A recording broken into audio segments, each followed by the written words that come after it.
está lendo aí? Mateus capítulo 7, versículo 7. Vamos ler? Pedi e dar-se-vos-á. Buscai e achareis. Batei e abrir-se-vos-á. Pois todo o que pede, recebe. E o que busca, encontra. E a quem bate, abrir-se-lhe-á. Ou qual dentre vós é o homem que, se porventura o filho lhe pedir pão, lhe dará uma cobra, ou aliás, uma pedra? Ou se lhe pedir um peixe, lhe dará uma cobra?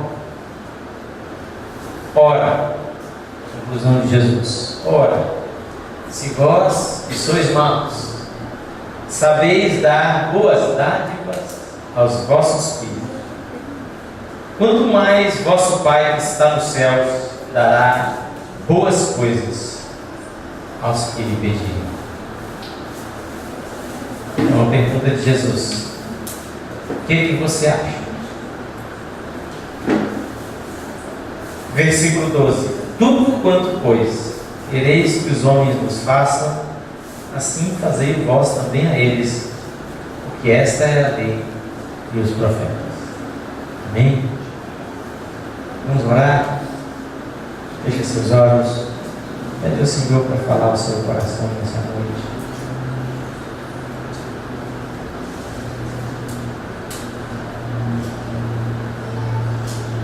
Ó Deus, nós queremos te louvar por tua palavra santa, porque ela é a nossa vida, porque o Senhor nos dá vida através da palavra.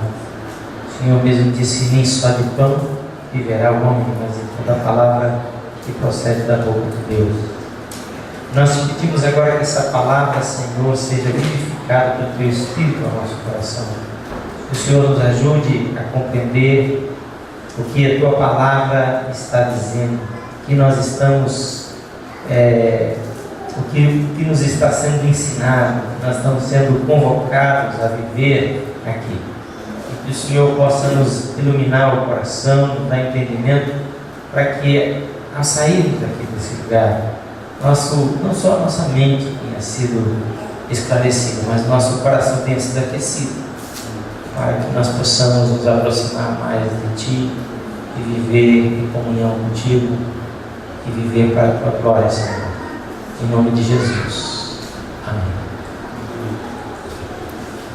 Muito bem, queridos. Como eu disse, esse texto aqui, logicamente, fala sobre oração. E na Bíblia, muitos textos são assim, tem uma aplicação, eu diria assim, genérica, geral, para todas as situações, tanto a situação que está acontecendo ali, naquele momento em que Jesus está falando, como para uma situação além, né? Não só na vida daquelas pessoas que estavam ouvindo ali, mas de todos nós. Então, certamente que o texto fala assim sobre pedirmos coisas a Deus, não é? E isso é tão evidente aqui, tão claro, que parece que fica sendo a única coisa que você vai entender do texto numa leitura que você vai fazer superficial ou comum. Você vai dizer que Jesus está dizendo que eu posso orar e que eu devo orar e que se eu orar eu vou receber aquilo pelo que estou orando, né? Ora, isso só já é maravilhoso. Ele está realmente nos incitando, dizendo: olha, você tem que fazer uma comparação. Se um filho pedir para você pão, você vai dar no lugar de pão uma pedra para seu filho? Se seu filho lhe pedir peixe, você vai dar uma cobra para ele? Qual é a sua atitude para com seus filhos? Você vai procurar fazer o melhor para ele, né? Li uma história de um pai que levou o filho para o cinema. O menino era pequenininho, foi assistir um filme infantil, mas estava muito cheio, né? O cinema estava lotado e não tinha lugar. Então vai aqui, vai ali, eles acharam lugar, mas estava aquela multidão. Quando terminou o filme, todo mundo se levantou e de repente o menino se perdeu no meio ali, meio escuro e tal, e não conseguia achar, e aí começou a chorar, né? E o pai também não sabia onde estava o filho, então na verdade aconteceu alguma coisa que o pai ficou de um lado, o filho do outro, estava aquela multidão toda saindo, e então o pai chamava: filho, onde está você? E o filho chorando pelo pai e tal. Finalmente, quando foi diminuindo aquela coisa, teve aquele reencontro, né? Emocionante. O pai encontrou o filho e o filho encontrou o pai, se abraçaram e tal, e o filho chorando, né? E o pai aliviado daquela preocupação que estava no seu coração. Daí alguém perguntou, afinal, quem estava buscando quem? O filho que estava buscando o pai ou o pai que estava buscando o filho? É lógico, é claro, que os dois estavam buscando um ao outro, não é? E nós temos que entender que, sendo nós criados para sermos de Deus, para pertencermos a Deus, para termos comunhão com Deus, a nossa alma nunca vai ter paz enquanto a gente não se encontra plenamente com Deus. Eu li uma história de um hindu que ele foi por muitos anos. Ele não viu o pai dele. Quando ele tinha 4 anos, o pai dele o entregou, ele e um irmão, a uma missionária. E eles eram hindus da Índia, tá? Nativos da Índia mesmo. E o pai dele entregou eles para a missionária no intuito de que eles tivessem a melhor educação possível, porque ela falava inglês, também a língua nativa deles, e ele entregou. Então, por que ele entregou seus filhos para essa mulher? Porque ele se retirou para 2 séries de peregrinação pelo interior da Índia, visando os mais sagrados santuários e templos da fé hindu. E ele estudou as filosofias dessas seitas e tudo mais para encontrar paz, para encontrar a verdade. 18 anos mais tarde, ele conta, quando ele já tinha 21 anos de idade, o pai voltou para visitar. 18 anos depois, né? E esse rapaz, havia aceitado Jesus como Senhor da sua vida, né? O que realmente fez a grande diferença na vida dele. E então, quando ele estava conversando com o pai, ele perguntou para o pai se o pai tinha realmente encontrado a salvação e a paz que ele tanto estava buscando. E aí o pai baixou a cabeça, triste, desolado, e disse: não, meu filho. E ele então ficou pensando, apesar de tantos cultos e tantas religiões que o homem segue, na verdade, só há um caminho para a salvação. Só na pessoa de Jesus Cristo que o homem encontra verdadeiramente com Deus. Eu acho que aquele momento foi um momento muito importante para ele falar de Jesus para o pai dele, né? Um homem que peregrinou em busca de paz e em busca de Deus, e por isso deixou seus filhos, e graças a Deus deixou seus filhos com alguém que podia dar a eles o que ele não tinha, né? E essa é uma história real, isso aconteceu realmente. Esse rapaz, então, ele fala sobre esse anseio que moveu o pai dele até a abandoná-los, para que achasse esse Deus que estava procurando. E muitas vezes as pessoas ficam pensando, é tão difícil encontrar com Deus, e esse texto aqui deixa claro que Deus, quero fazer aqui um parênteses, fazer a observação, que esse texto ensina a universalidade da filiação, ou seja, ele não ensina que todos são filhos de Deus, como a Bíblia toda não ensina, né? A Bíblia é muito clara. Se a Bíblia diz que você precisa se tornar filho de Deus, e para isso precisa receber a Cristo, Então é lógico que se você tem que se tornar é porque não era. Ninguém que é precisa se tornar alguma coisa. Ninguém que já é precisa ser feito. Então, a Escritura é muito clara. Filho de Deus é aquele que tem dentro de si o Filho de Deus. É evidente na Bíblia que isso é uma oportunidade aberta a todos. Que a todos isso é dado. Se você, evidentemente, receber a Jesus, você será filho de Deus. Mas ele faz uma comparação aqui entre nós, como pais humanos, e Deus.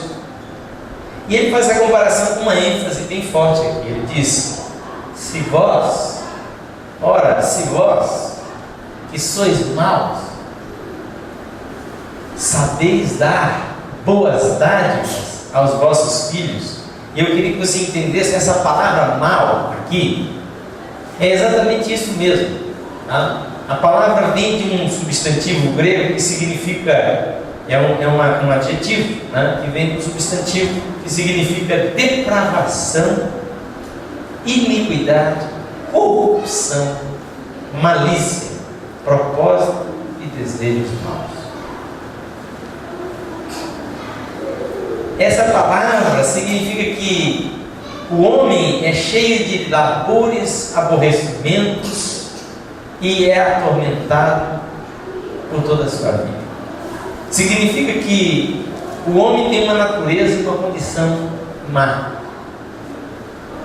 Tudo isso é implícito nessa palavra que Jesus usa aqui e que significa que nós não somos como Deus é. Que nós estamos distantes do ideal, que nós estamos afastados dele e por isso somos isso. Mas ele diz: mesmo você sendo assim, você ainda sabe dar coisas boas para os seus filhos. Aí ele pergunta: quanto mais o Pai que está nos céus? No sentido de que não há comparação. E aqui a expressão é que ele dará boas coisas, né, aos que lhe pedirem. Na Nova Versão Internacional também a tradução é a mesma: dará coisas boas aos que lhe pedirem. Entretanto, eu quero que você entenda que aqui, né, esta palavra, ela pode ter, e eu entendo que dentro do contexto ela tem um sentido um pouco diferente. E aí vou explicar para você. Você deve lembrar, se você estava ouvindo as outras mensagens, que na penúltima semana nós falamos sobre a questão de julgar e ser julgado, a medida com que nós julgamos, a maneira como nós avaliamos as situações. E Jesus nos chama a atenção para o tipo de medida que nós usamos, dizendo que nós devemos primeiro medir a nós mesmos, e que nós devemos olhar para a nossa própria condição, antes de condenarmos os outros por sua condição. Mas nós explicamos que, evidentemente, Jesus não está dizendo que você não deve ter senso crítico, que você não deve evitar o mal, que você não deve fazer avaliação e, de certa forma, julgamento em relação à intenção, à condição das pessoas, para você se livrar do mal e para você saber o que você está fazendo. Jesus não nos chama à ignorância, Jesus não nos chama também à indiferença, a não condenarmos o erro. Não é isso que ele está dizendo. Ele está dizendo que nós temos que condenar primeiro o nosso próprio pecado. E que nós não devemos, portanto, fazer balanças com dois pesos e duas medidas, certo? Que nós não devemos julgar os outros com um critério e a nós mesmos com um outro mais leve, porque ele diz: não é assim que vai acontecer com você depois. E ele disse que nós infelizmente temos a tendência de fazer isso, de avaliar o mal as outras pessoas e de condenar as outras pessoas pelos seus erros, julgando-nos, portanto, melhores do que elas.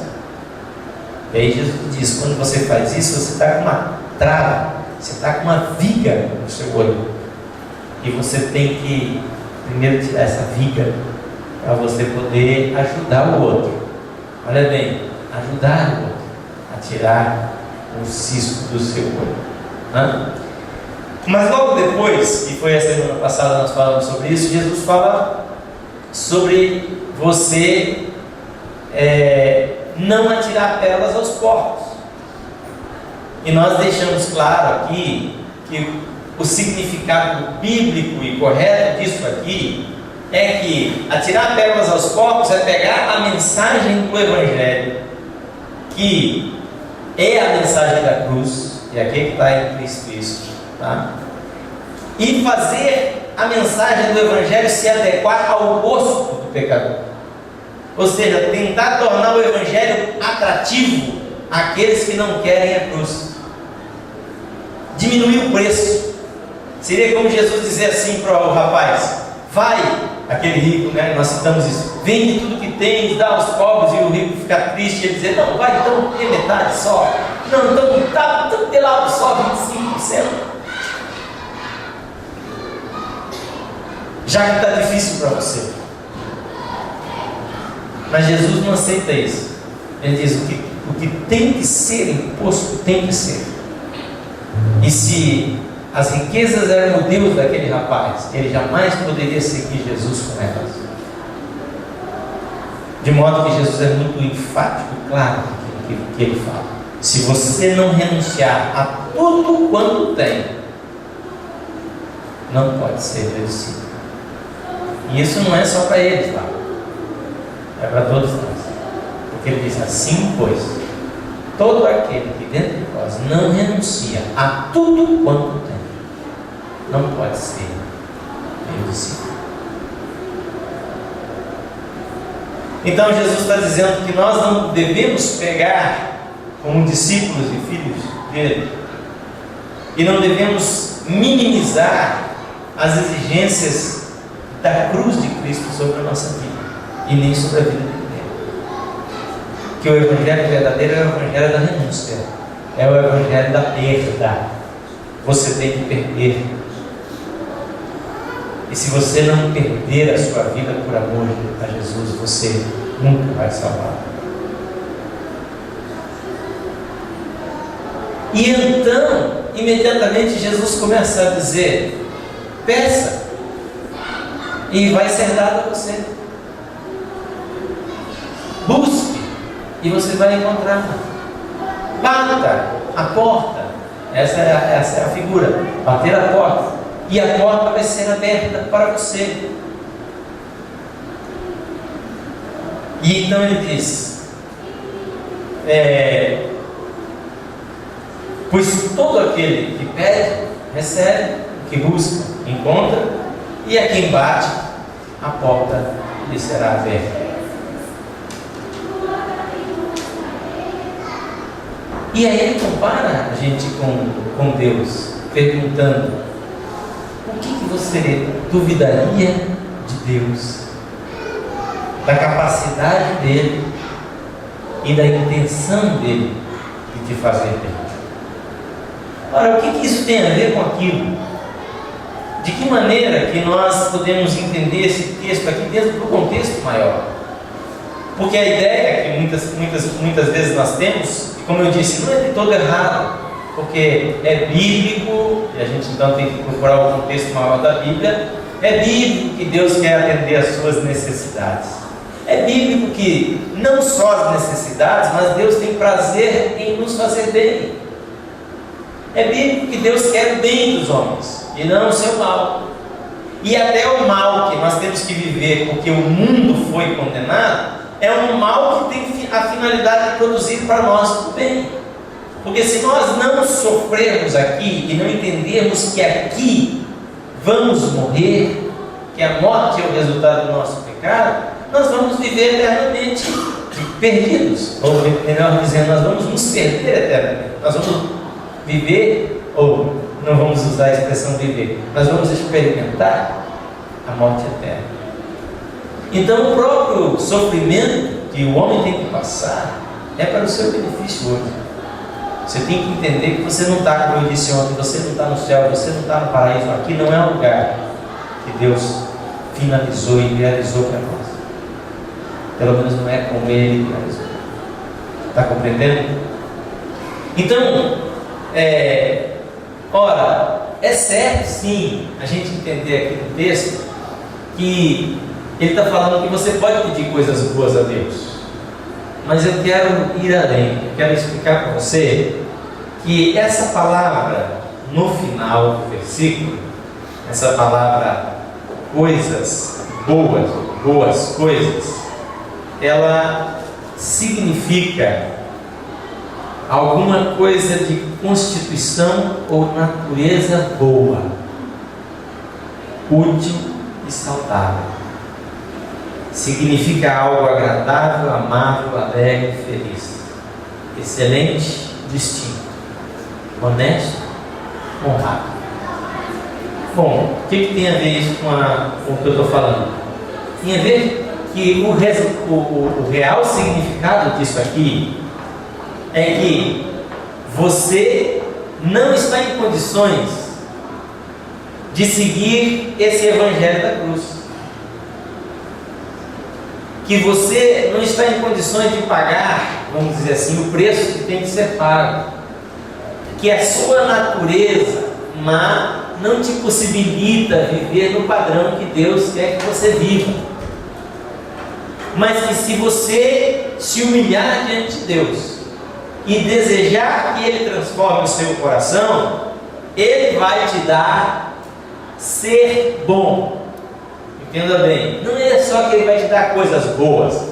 É interessante que o texto paralelo, que é o texto de Lucas, capítulo 11, Jesus diz assim, tudo que ele diz a mesma coisa, só que quando ele diz no final, no versículo, ele diz assim, ora, vós que sois mais maus sabeis dar boas dádivas aos vossos filhos, quanto mais o Pai Celestial dará o Espírito Santo àqueles que lhe pedirem. Ora, o mesmo texto, no outro evangelho, não fala de coisas boas, fala do Espírito Santo, que é a coisa boa. Então eu entendo que Jesus está falando aqui o seguinte, que você não tem condição de si mesmo, nem de enxergar a trave ou a viga que está no seu olho, e nem de seguir os padrões altíssimos do Evangelho que ele está te chamando a seguir. Mas que se você pedir a Deus, se você pedir, Deus vai transformar você através da sua cruz e você vai ser uma pessoa diferente.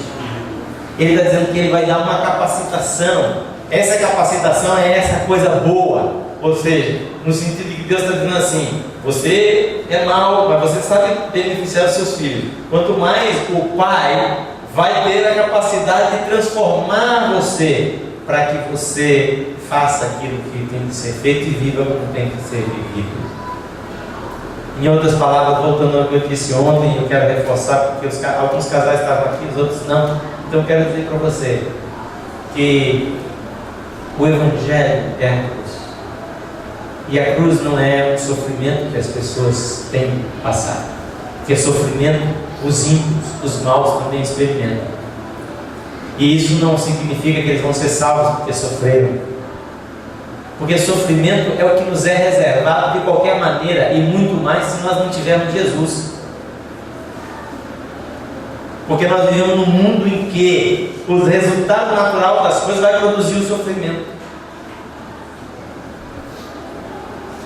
Mas a cruz é um instrumento de Deus para que você morra para si mesmo, para que a sua vontade seja extinta e a vontade de Deus possa prevalecer. A cruz é um instrumento em que você é aniquilado para que Jesus possa viver na sua vida. Porque este é o Evangelho. O Evangelho é: Jesus morreu por você para que você pudesse ter vida. Mas que vida terá você se continuar nos seus pecados? Então Jesus morreu por você para que Ele pudesse viver em você. E para que Ele possa viver em você, você precisa morrer. E então a mesma cruz que Jesus leva, que serve para matá-lo, para que nós vivamos, agora serve para morrermos, para matarmos, para que Cristo viva em nós. Isso é o Evangelho. O Evangelho é esse chamado à aniquilação do pecador. Você não tem cura. O pecador não tem cura. Ele só tem uma situação que pode resolver a situação dele. Ele só tem uma condição para resolver a situação dele. É a morte. A morte de cruz. Essa morte já foi determinada. Você, eu, todos nós já fomos condenados antes mesmo de nascermos. Porque já estávamos na visão de Deus no pecado. Nós pecamos contra Deus. Então nós já estávamos condenados por causa do nosso pecado. Sem dúvida nenhuma, todos pecaram e destituídos estão da glória de Deus. É isso que a Bíblia diz. Mas a Bíblia diz que eles são justificados gratuitamente por sua graça, por meio do sangue derramado por Jesus Cristo. Mas nós não somos só justificados, nós somos santificados. E o que quer dizer ser santificado? Quer dizer exatamente isso, que agora o Santo Jesus Cristo vai tomar você, mas Ele não vai tomar você à força, porque Ele não é um demônio, Ele não é um ser que vai invadir você. Ele espera que você tome a sua cruz. Por isso Ele disse: se alguém quiser vir após mim, diga não para si mesmo. Lucas capítulo 9, versículo 23. Tome a sua cruz e siga-me. E em Lucas capítulo 14 nós temos muito claro Jesus dizendo: se você quiser salvar a sua vida, você vai perdê-la, mas se você perder a sua vida por minha causa, você vai salvar. E ele então começa a dizer que você tem que entender claramente isso, você tem que calcular. E ali em Lucas capítulo 14 você vai ver aquela história que Jesus diz: qual é o homem que, quando ele está para ir para uma guerra, qual é o rei? E ele só tem 10.000 soldados, e vem vindo um outro com 20.000. Se ele não se assenta para ver se ele tem condições de lutar, porque se ele não tiver condições, ele tem que mandar uma embaixada do paz. E ele fala: qual homem que vai construir uma torre? Ele não está falando de qualquer construção, ele está falando de uma grande torre. E ele diz: qual é o homem que não se assenta primeiro para ver se vai ter condição de começar, de terminar isso? Porque senão, o resultado vai ser que ele vai ser zombado por todo mundo. Que as pessoas vão passar e vão dizer: olha lá, o cara quis ser muito grandão, quis construir, aí não conseguiu acabar. E o que Jesus quer dizer com isso? Ele diz no final: assim pois, todo aquele que dentre vós não renuncia tudo quanto tem, não pode ser meu discípulo. Não pode ser meu discípulo. Ora, Jesus está dizendo que você tem que entender que você está entrando numa empreitada da qual você não tem condições, a qual você não tem condições realmente de fazer, e da qual também você não tem condições de voltar. Então você tem que tomar uma decisão clara, porque aqui, para que você possa viver, você tem que morrer, e para que você possa alcançar alguma coisa, você tem que abrir mão de tudo.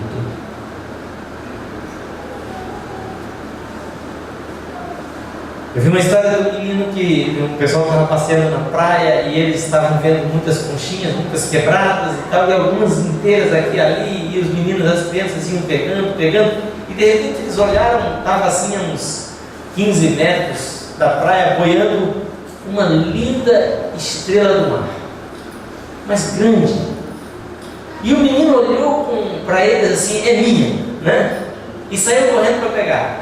Mas quando ele estava na metade do caminho, ele voltou.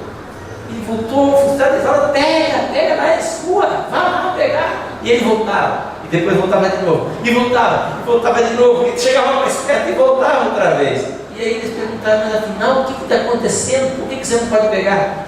Ele falou: é porque as minhas mãos estão cheias de chorando. As mãozinhas dele estavam cheias de conchas, e quando ele chegava lá, ele pensava: se eu for pegar, eu vou perder as minhas conchas. Se eu pegar a estrela, eu perco as minhas conchas. Agora o que eu faço? Mas ele não queria largar as conchas nem de jeito nenhum. E a gente tem que entender que às vezes nós somos assim também. Nós temos a verdadeira vida a nosso alcance e a nossa disposição, mas nossa tendência humana é nos agarrarmos às coisas que representam a nós mesmos, que nós amamos em nós. Nós não queremos nos perder de nós. Nós não queremos abrir mão. Não é só do que nos é importante. Nós não queremos abrir mão de nós mesmos. Mas se você não abrir mão de você mesmo, Jesus não vai viver em você. E é por isso que Jesus disse: se você quer, você também tem que pedir, e buscar, e bater. Essa ideia de pedir, buscar e bater é mais ou menos uma sequência. Ao mesmo tempo que é um paralelismo. O paralelismo é uma coisa muito presente na poesia hebraica. Todas as poesias hebraicas têm essa forma de paralelismo. Eles vão dizendo a mesma coisa, mas com ênfases maiores em cada vez que se diz. Então, na primeira vez ele diz uma coisa, depois ele diz a mesma coisa, só que com outras palavras, enfatizando mais aquilo. Então, ao mesmo tempo que o paralelismo tem essa ideia de que é a mesma coisa, mas também existe uma ideia de que essa coisa você é mais forte na segunda vez. E aqui você tem 3 ideias. Então é mais forte na terceira. A ideia de que você vai pedir. Pedir é uma coisa, mas você pode pedir e ficar parado. Mas ele dá uma outra ênfase. Ele diz: você vai pedir e você vai procurar. E daí ele dá uma ênfase ainda mais forte. E você vai procurar batendo na porta. Eu gosto de ilustrar isso com a questão do vendedor. O vendedor, ele tem que acreditar que Deus vai dar para ele o pão de cada dia. Então ele tem que orar para que Deus lhe dê clientes, para que ele consiga vender. Não é só o vendedor, né? Praticamente todo mundo, num certo sentido, tem que ter essa visão, essa experiência. Quando a Bíblia diz que Deus nos dá o pão enquanto estamos dormindo, não quer dizer que nós temos que ficar dormindo o dia inteiro. Isso quer dizer que Deus prepara com antecedência as coisas para nós. E nós temos que, ao sairmos para trabalhar, acreditarmos que o pão que Deus tem para nós já foi preparado. Os israelitas no deserto iam dormir sabendo que no dia de manhã haveria um pão que Deus estava preparando pela noite. Esse pão era o maná. Depois eles tiveram essa experiência, mas eles tinham que sair de manhã para colher o maná. O maná não entrava dentro da casa deles sozinho. Eles tinham que buscar. E a gente tem que entender que a experiência com Deus é assim: em tudo é Deus quem provê, é Deus quem dá, mas em tudo Deus quer que você seja também parceiro e você participe disso. Não é aquela ideia de você faça a tua parte que eu te ajudarei, que é meio humanista, né? Certo? Ou seja, Deus só vai dar se você primeiro tomar a iniciativa. Não, a iniciativa é de Deus sempre. Foi Ele que te deu vida e Ele que dá sustento. Mas Deus determinou os meios. Você tem que trabalhar para conquistar aquilo. Já quero que você entenda que aí, quando você, a ideia do pedir, do buscar é isso. Você pede a Deus, vamos supor que você é vendedor. Você pede a Deus que te dê os clientes, que te ajude a vender seu produto. Mas você não fica em casa no outro dia sentado dizendo: bom, já que eu pedi a Deus, agora vamos esperar que o produto seja vendido e que alguém venha aqui na minha porta para comprar meu produto, né? Isso eventualmente pode acontecer, né? Mas qual é a ordem certa da coisa? Você acredita que Deus vai te dar o cliente e você sai então confiante. É diferente daquele que sai desesperado, que sai amedrontado. Como nós somos todos, nós muitas vezes não acreditamos que Deus já preparou o pão amanhã. Nós muitas vezes não aceitamos ou pensamos que nós que preparamos o pão. Mas não é. É Ele que prepara o pão. Você vai atrás. A terra dá porque Ele definiu que dê. E se Ele não quiser que a terra dê, por mais que você arrume coisas, a praga vai acabar com a sua colheita. Lembre-se que é Ele que te dá o pão. E quando você sai, então você sai confiante de que Deus levantou para você o pão. E portanto você agora vai buscar né? No sentido que você vai atrás. E quando você vai atrás, você tem que fazer o quê? Você tem que bater nas portas, porque você vai encontrar portas fechadas.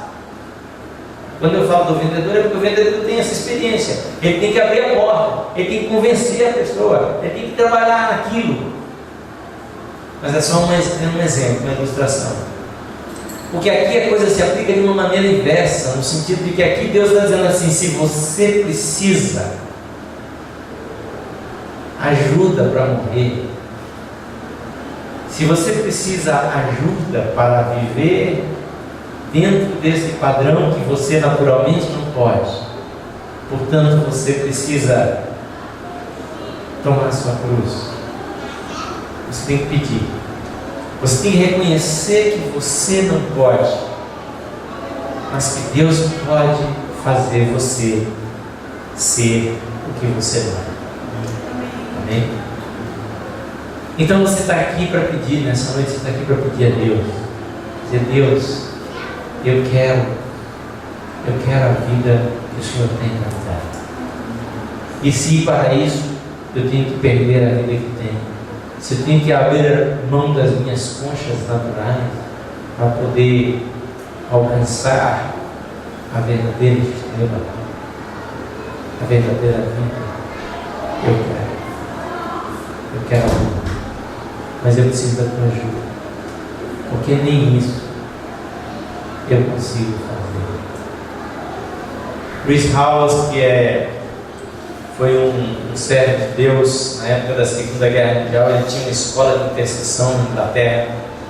Naquele livro, O Intercessor, ele conta muitas citações e experiências que eles tiveram de respostas de oração no decorrer da guerra. Ele disse que na experiência dele com Deus, ele chegou a um ponto em que Deus deu um prazo para ele entregar completamente a vida dele, o controle da vida dele a Jesus. E ele disse que aquele prazo estava se esgotando e ele não conseguia. Ele não conseguia entregar, ele não conseguia abrir mão da vida dele. A experiência é muito profunda, porque ele já era um cristão consagrado aos nossos olhos, mas ele sabia que ainda quem dominava a vida dele era ele mesmo. E Deus deu um ultimato para ele, dizendo: se você não morrer, em outras palavras, se você não morrer, eu não posso viver em você, e então você vai morrer de verdade. Eu vou me retirar. E ele, quando ele chegou naquele limiar, ele clamou desesperado, e ele disse: Deus, eu não consigo me entregar, mas eu quero te autorizar a tomar posse, porque eu nem isso consigo fazer, nem me entregar. Eu sei que talvez você não entenda isso de primeira vista, mas o fato é que a nossa natureza é tão forte que nós somos assim. Quando a gente está na água, a gente se bate como desesperado para não se afogar. E se você não sabe nadar, você vai se bater muito. E o que acontece é que nós não queremos morrer. E a verdade é que o Evangelho da cruz é algo que tem que produzir morte em nós. Porque a nossa natureza é a natureza de corrupção, de mentira, de dolo, de engano, de malícia, de maldade. Nós somos atraídos pela pecaminosidade, pela corrupção, pelo pecado. Nós temos uma tendência de fazer o que é mal aos olhos de Deus em todos os sentidos. E Ele está dizendo que, portanto, nós não poderíamos seguir o padrão dele. E logo depois, ele vai falar sobre a nossa posição, que muitos colocam como um fundamento ético, né? Meu pai, que não era um cristão, dizia: o fundamento é: não faça aos outros o que não queres que te faça. Na verdade, não foi isso que Jesus disse no negativo, né? Jesus disse: aquilo que você quer que façam para você, faça para os outros. É ativo, não negativo. Não é só não fazer o mal que você não quer receber, quando é fazer o bem que você deseja receber. Mas isso só é possível se você for bom. E para ser bom, você tem que reconhecer que não é bom e pedir a Deus que te transforme em algo bom, que faça você ser o que você não é, que Jesus viva em você. E aí logo depois ele vai falar, nós vamos continuar então falando na semana que vem, sobre entrar pela porta estreita e seguir por um caminho estreito, que é na verdade o tomar a cada dia a sua cruz e seguir a Jesus. E ele vai falar sobre a árvore e os frutos. Que tipo de fruto vai produzir uma árvore? O fruto da sua natureza. Eu estou adiantando só para você entender o contexto.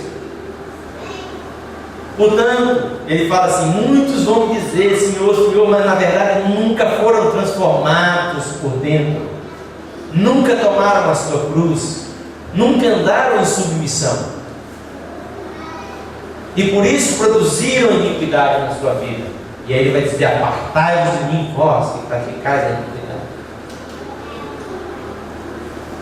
Então Jesus, nesse ponto aqui, eu penso que isso aqui é o central, sabe? Jesus está dizendo: você precisa reconhecer quem você é, reconhecer que o que eu quero para a sua vida, o caminho que você tem que trilhar, você não tem condição de andar, mas você tem que acreditar que eu posso fazer, e você tem que pedir isso, buscar isso, e isso vai ser para você. Portanto, eu quero desafiar você nessa noite a dizer para o Senhor: Senhor, eu quero entrar pela porta estreita e andar pelo caminho estreito, e eu quero fazer aquilo que eu gostaria que fosse feito para mim, mas eu quero reconhecer e sentir, não posso fazer. Jesus diz isso em João capítulo 15: sem mim nada podeis fazer. Você não pode sem Jesus, e para que você possa ter Jesus em você, eu insisto em dizer: você precisa morrer, você precisa tomar a sua cruz e seguir a Jesus. E então você tem que dizer: Senhor, eu te peço. Você tem que buscar de todo o coração. E quando você buscar de todo o coração e você bater a porta será aberta para você e você vai ser transformado. Amém? Vamos colocar em pé, vamos orar.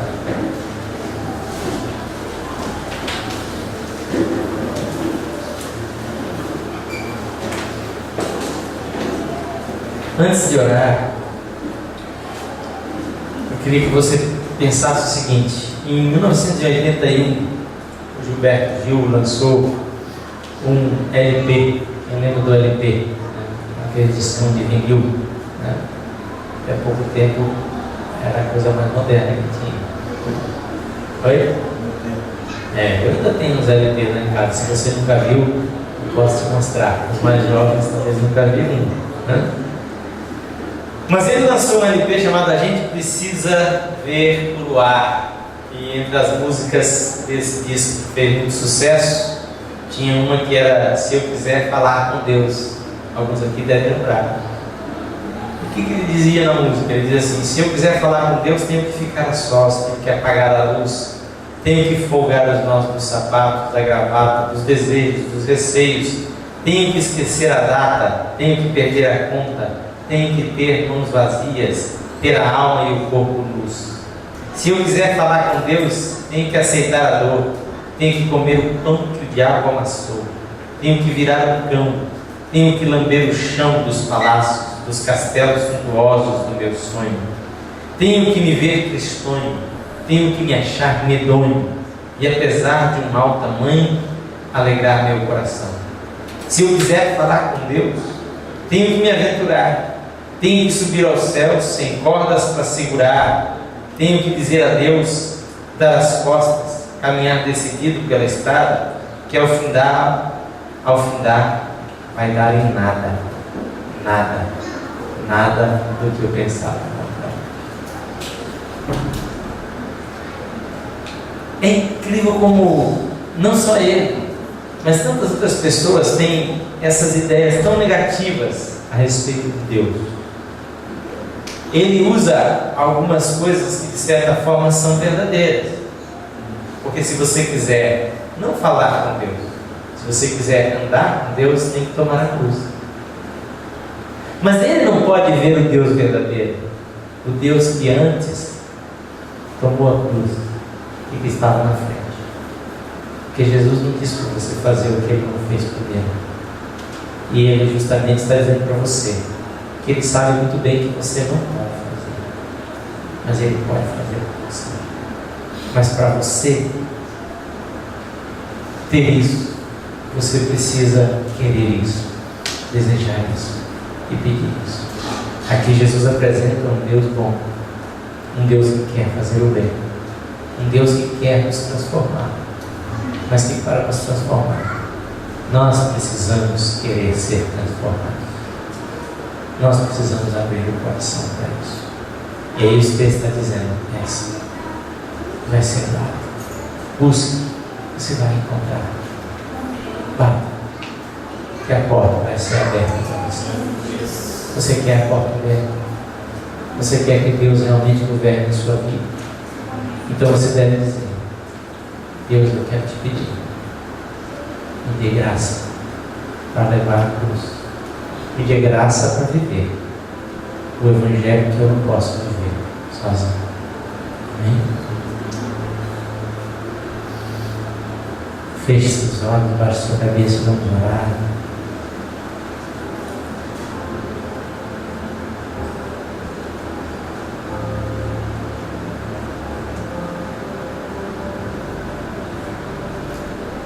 Pai Santo, o mundo não te conheceu. O mundo conhece deuses falsos, deuses ou fáceis ou inalcançáveis. O mundo quer deuses que ele possa controlar e não se agrada de um Deus que queira controlar.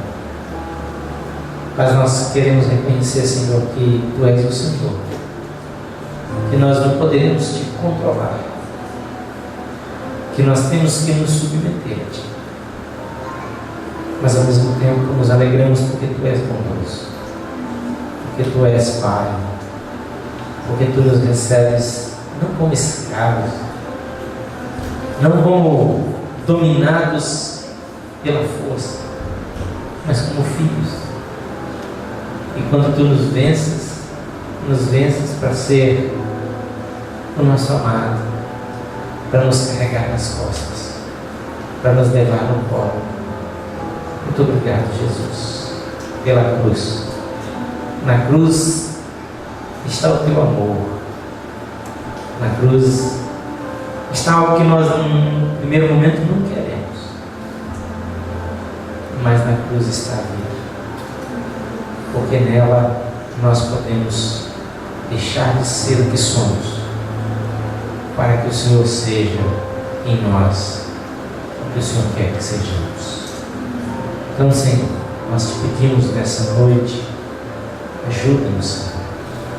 Ajuda-nos a tomar a cruz de Jesus. Pedimos e buscamos que o Senhor nos transforme. E chegamos diante da Tua presença e batemos a porta e dizemos: Pai, recebe-nos, Senhor, pelo sangue precioso de Jesus, e transforma a nossa natureza, para que nós possamos viver Cristo, viver a vida que agrada ao Senhor, a vida do Teu Filho Jesus. Vive em nós, Senhor, que nós morramos, que nós venhamos a diminuir, e que o Senhor cresça, e que o Senhor reine, e que o Senhor governe nossa vida. Em nome de Jesus. Quem nessa noite quer receber a oração? Quem nessa noite quer dizer: eu quero viver o Evangelho da cruz. Eu quero experimentar essa morte de mim mesmo, para que Jesus viva em mim. Quem está entendendo que o Evangelho é essa substituição? Jesus leva a sua condenação, mas você tem que sair do caminho, para que Ele possa viver em você. Quem quer dizer, eu quero sair do caminho, Senhor? Eu quero ser eliminado, eu quero ser crucificado, eu quero que em mim haja menos eu, cada vez menos e cada vez mais o Senhor. Isso eu quero também. Eu faço um desafio a você. Se é essa experiência que você quer na sua vida, de Cristo vivo reinando em você, eu quero orar por você. Quero que você venha até aqui à frente. Quero orar por sua vida. Deus quer fazer grandes coisas. Deus quer derramar o Espírito dele sobre a igreja. Deus quer nos visitar com quebrantamento, com choro. E daí Ele quer nos visitar com milagres, com coisas maravilhosas e tremendas. Mas nós atrapalhamos. Nós atrapalhamos. Então nós temos que dizer: Deus, nós queremos. Nós queremos a Tua presença. Nós queremos a Tua manifestação. Mas para isso nós precisamos da Tua cruz.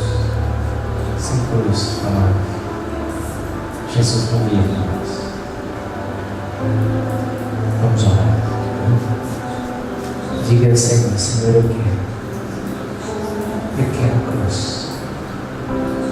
Eu quero andar após o Senhor. O Senhor disse: se alguém quiser vir após mim, se alguém quiser me seguir, diga não para si. Tome a sua cruz a cada dia e siga-me. Diga: Senhor, eu quero isso. Eu quero seguir cada dia. Eu quero tomar a cruz. Eu me submeto a Ti. Eu te sigo, porque eu sei que a Tua vida é melhor em mim. Senhor amado, eu clamo por cada vida que aqui está. Eu clamo por nós como igreja. Dá-nos a experiência da verdadeira cruz. Nós não queremos ter aqui um clube social, um lugar onde as pessoas criam elos e formam-se comunidade. Nós não queremos ser só isso. Tu és o centro disso aqui. Sentir isso aqui não tem sentido nenhum. Sentir isso aqui é perder tempo. Nós não estamos aqui para perder tempo. Por isso nós queremos nos perder a nossa vida. Nós queremos, Senhor, ganhar a Tua vida. Toma cada vida aqui, toma cada coração. Eu creio que o Senhor está fazendo uma obra, Senhor. E eu creio que somente a Tua cruz pode nos curar. Somente a Tua cruz pode nos transformar. Somente a Tua cruz pode nos tirar da cena para que o Senhor viva. Oh Deus, como nós atrapalhamos. Perdoa-nos, Senhor. Ajuda-nos, Senhor, a tomar a cruz, para que o Senhor viva em nós e que assim o Teu nome seja glorificado, e que assim o brilho da Tua face seja visto na nossa vida, e que assim as pessoas, Senhor amado, ao redor de nós também possam olhar do meio das trevas em que elas estão e ver uma luz, e ver a luz do Senhor na nossa vida. Nós oramos, Senhor, transforma-nos para que sejamos luz do mundo, sal da terra, verdadeiramente, e para que, ó Deus, nós possamos ser Cristo no meio de um mundo perdido, resgatando aqueles que estão perdidos. Deus, precisamos da Tua cruz e queremos a Tua cruz, pedimos a Tua cruz, em nome de Jesus, assumimos isso, em nome de Jesus, amém. Amém, queridos.